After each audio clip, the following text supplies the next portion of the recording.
সাকিব আল হাসানকে নিয়ে আপনাদের ভণ্ডামিটা এবার একটু থামান। এই দফায় থামান, অনেক তো হলো, আর কত? সাকিবের ভক্ত সমর্থকদের আবেগকে জিম্মি করে প্রতারণার যেই খেলাটা আপনারা খেলছেন, সেই খেলাটা এই দফায় একটুখানি ইস্তফা দেন। আর কি কিছু বলার আছে? নাকি এখনো বলবেন যে পাকিস্তানের বিপক্ষে সিরিজের মধ্যেও যদি কোনো কিছু হয়ে যায় তাহলে সাকিবের বাংলাদেশে আবার খেলার সম্ভাবনাটা এখনো আমরা উড়িয়ে দিতে পারছি না? যেহেতু পাকিস্তানের বিপক্ষে সিরিজের 3টা ম্যাচ 11 তারিখ, 13 তারিখ, 15 তারিখ, যদি সাকিবের ক্লিয়ারেন্স 10 তারিখ পাওয়া যায় তাহলে প্রথম থেকেই সাকিবকে পাওয়া যাবে।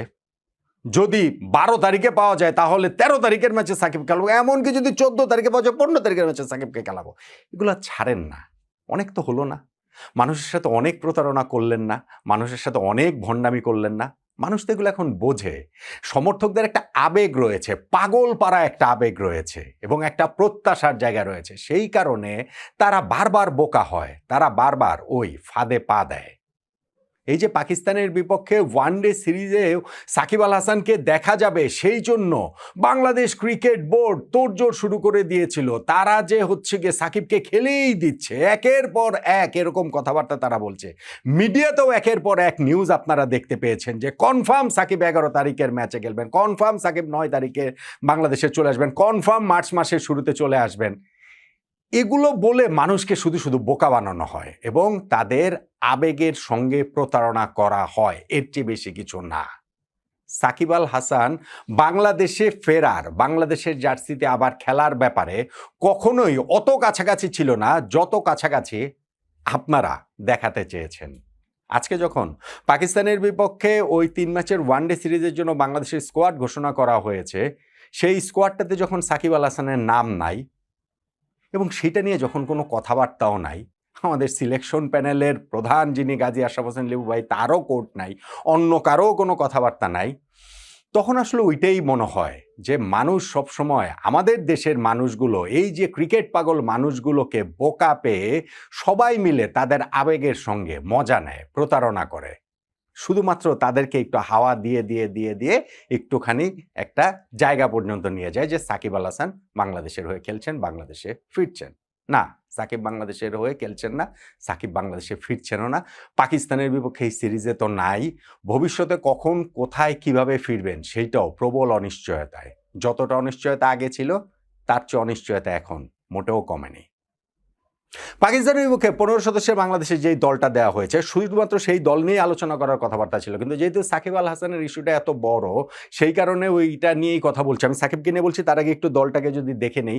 এই দলটাতে পরিবর্তন হয়েছে, অনেক পরিবর্তন হয়েছে। আমরা লাস্ট ওয়ানডে খেলেছি গত অক্টোবর মাসে ওয়েস্ট ইন্ডিজের সঙ্গে, এবং প্রায় 4.5 মাস পর যে খেলতে নামছি, ওই দলটা থেকে 6টা চেঞ্জ আমরা এই দলটাতে দেখতে পাচ্ছি। এবং এইখানটাতে সিগনিফিকেন্টলি দলে প্রায় 1.5 বছর পরে ফিরেছেন আফিফ হোসেন ধ্রুব, মিডল অর্ডারে তাকে ফেরানো হয়েছে। এবং আমাদের ওই সিলেকশন প্যানেলের যিনি চেয়ারম্যান লিপু ভাই, তিনি ওই প্রেস লিস্টার সঙ্গে নিজের একটা বক্তব্য জুড়ে দিয়েছেন।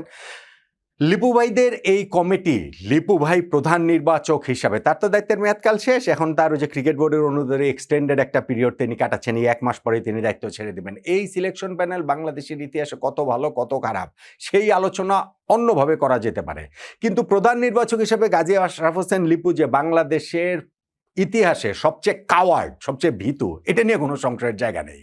কেন তিনি মিডিয়া ফেস করেন না? কেননা তিনি একটা প্রেস কনফারেন্স ফেস করতে ভয় পান, এবং বরাবরের মতো এই শেষবারও তিনি তার টিমটা দিলেন প্রেস রিলিজের মাধ্যমেই। দলটাকে তিনি কেন নির্বাচিত করলেন, কাকে কোন জায়গায় করলেন, ওই যে 2-1টা কোড জুড়ে দেন, কখনো কখনো কখনো কখনো দেন না, তাতে করে কি সেই জিনিসটা বোঝা যায়? ঠিক আছে, এটা এখন আর কি বলবো, তার তো এটা এখন স্টাইলই করে নিয়েছেন। আমাদের ক্রিকেট বোর্ডই চলছে হচ্ছে গিয়ে হীরক রাজার মতো করে, যে যেরকমভাবে চালাচ্ছে সেইভাবেই চলছে। সো সেইখানটাতে আর লিপু ভাই নির্বাচক প্যানেল, প্রধান নির্বাচক, তাদেরকে আর কি বলবো। যেটা বললাম যে আফিফ হোসেন ধ্রুবর এত একটা দীর্ঘ সময় পরে ফেরা, এটা একটা সিগনিফিকেন্ট ঘটনা। লিটন কুমার দাস ফিরেছেন ওয়ানডে ফরম্যাটে, যিনি সর্বশেষ 8 ম্যাচ মিলিয়ে 13 রান করেছেন, অ্যাভারেজ হচ্ছে গিয়ে 1.85, এবং 8 ইনিংসের মধ্যে 4টাতে 0 রানে আউট হয়েছেন, সর্বশেষ 2টাতেও 0 রানে আউট হয়েছেন। সেই লিটন দাসকে ফেরানো হয়েছে কিসের ভিত্তিতে?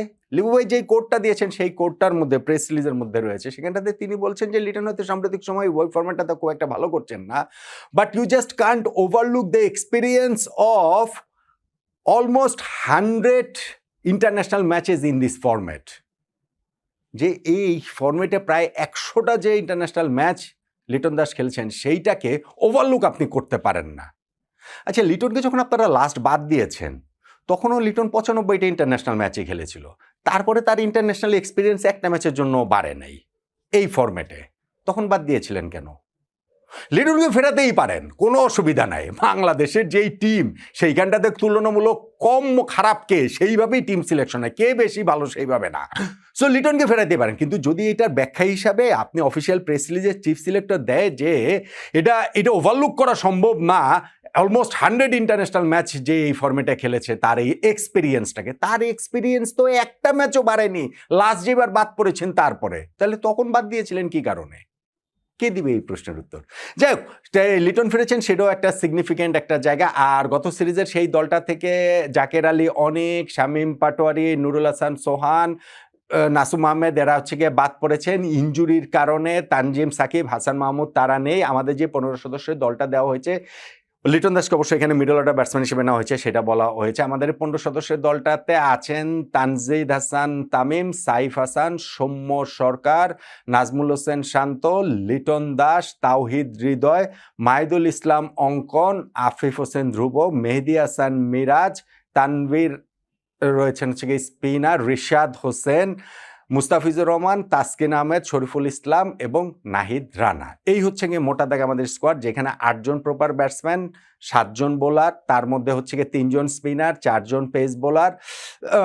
এই প্রপার অলরাউন্ডার বলে আপনি মিরাজকে শুধুমাত্র বলতে পারেন এই টিমটার ক্যাপ্টেন, তার বাইরে নাই। এবং লিটন দাসকে যেহেতু প্রপার মিডল অর্ডার হিসেবে বিবেচনা করাই হচ্ছে, সেইখানটাতে আমার মনে হয় যে আমরা মিডল অর্ডারের এই জায়গাটাতে অনেক দিন ধরে একটা ঘাটতির জায়গা রয়েছে। এইবার যদি তাওহিদ হৃদয়, লিটন দাস, আফিফ হোসেন ধ্রুব, মাহিদুল অঙ্কনরা রয়েছেন, তাদেরকে দিয়ে একটা সলিড মিডল অর্ডার জায়গাটা তৈরি হয়। ঠিক আছে, টিম যেরকম হচ্ছে সেটা নিয়ে আলোচনা তো নানানভাবেই হতে পারে, কিন্তু ওই যে সাকিব থাকলে পুরো টিমের ব্যালেন্সটাই অনেক অন্যরকম হতো, ভালো হতো। আমি মাঝখানে আবার দেখছিলাম যে না, সাকিবকে সিলেকশন প্যানেল কিসের ভিত্তিতে দলে নিবে, তার দেশে আসতে হবে, দেশে এসে ডোমেস্টিক ক্রিকেট খেলতে হবে, তার ফিটনেস প্রমাণ করতে হবে, 50 ওভার্সের ক্রিকেট খেলার মতো যথেষ্ট ফিট তিনি কিনা সেগুলো প্রমাণ করে সাকিবের আসতে পোগাস ভাই, এগুলো সব বুলশিট, এগুলো কোনো কথাই না। সাকিবের যদি রাজনৈতিক সিগন্যাল থাকে, গ্রিন সিগন্যাল, তাকে দেশে আসার, মামলা মোকদ্দমার বিষয়, তাহলে সাকিব আসবেন, সাকিব আসলে সাকিব খেলবেন, সাকিবকে দলে নেওয়া হবে। কিন্তু ওই গ্রিন সিগন্যাল কখনো ছিলই না। অথচ আমাদের ক্রিকেট বোর্ডের তরফ থেকে গলা উঁচু করে বারবার বলেছে। কোন দিন বলেছে আপনি খেয়াল করে দেখুন, আমি তখন থেকেই বলছি, যেই দিন বাংলাদেশ টি-20 ওয়ার্ল্ড কাপ থেকে ছিটকে গেল, খেলা হলো না আমাদের, অফিসিয়ালি আমরা আউট হয়ে গেলাম, সেই দিন সাকিবের কথাটা বাজারে ছেড়ে দেওয়া হলো। এবং তারপরে ক্রিকেট বোর্ডের এক বাগাড়ম্বর পরিচালক জনাব আসিফ আকবর বকেই যাচ্ছেন সাকিবের কথা, যে মনে হচ্ছে সাকিবকে আনার মহান দায়িত্ব তিনি নিয়ে নিয়েছেন। এখন যে সাকিব আসলো না, এখন কি বলবেন? এখন আবারও কি ওই যে টোপ দেওয়া শুরু করবেন যে না এই সিরিজ আমরা পারিনি, পরের সিরিজ আমরা পারবো, আমরা আমাদের চেষ্টা করছি, আমরা সরকারের সঙ্গে আমরা এগুলো করছি, আমরা সাকিব অনেক দূর চলে এসেছেন। তখন তো মনে হচ্ছিল ঘটনাটা এরকম যে আগের বার যে সাকিব আমেরিকা থেকে দুবাই পর্যন্ত চলে এসে দেশে আসতে পারেনি, এইবার বোধহয় সাকিব মানে দুবাই পর্যন্ত না, মানে সীমান্তের ওই পারে দাঁড়িয়ে আছে, যে সরকার বললেই সাকিব ঢুকে যাবে, ক্রিকেট বোর্ড শুধুমাত্র বললেই ঢুকে যাবে, এরকম একটা অবস্থা সবাই মিলে তৈরি করেছে। মিডিয়া তো এরকম শোরগোল তো রয়েছে, মিডিয়াও আপনাদেরকে ওরকম গোল খাইয়েছে। এখন কি করবেন? কারণ মানুষ এটা খেতে চায়, মানুষের এই আবেগটা নিয়ে যে খেলা যায়, এইটা আমাদের ক্রিকেট বোর্ডও যেমন বুঝে গেছে, আমাদের ক্রিকেটের বিভিন্ন স্টেক হোল্ডাররাও বুঝে গিয়েছে।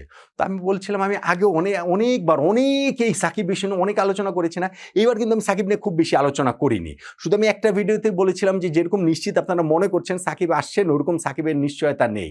কিন্তু আমি অনেক ভিডিওতে বলেছি যে সাকিবকে নিয়ে সবাই যেটা করেন সেটা হচ্ছে গিয়ে স্রেফ ভণ্ডামি, স্রেফ সাকিবের নামটা বিক্রি করেন, স্রেফ সাকিবের আবেগটা বিক্রি করেন। কিন্তু সাকিব বাংলাদেশে আসার, বাংলাদেশে ফেরার ওই রকম একটা বাস্তবতার জায়গা যে তৈরি হয় নাই, সেটা তো আমরা দেখতেই পেলাম, যেহেতু পাকিস্তানের বিপক্ষে এই সিরিজের ঘোষিত দলটাতে সাকিব আল হাসান নেই। অতএব আমি ওই কথাটা বলবো, এইবার সাকিবকে নিয়ে অন্ততপক্ষে এই ভণ্ডামিটা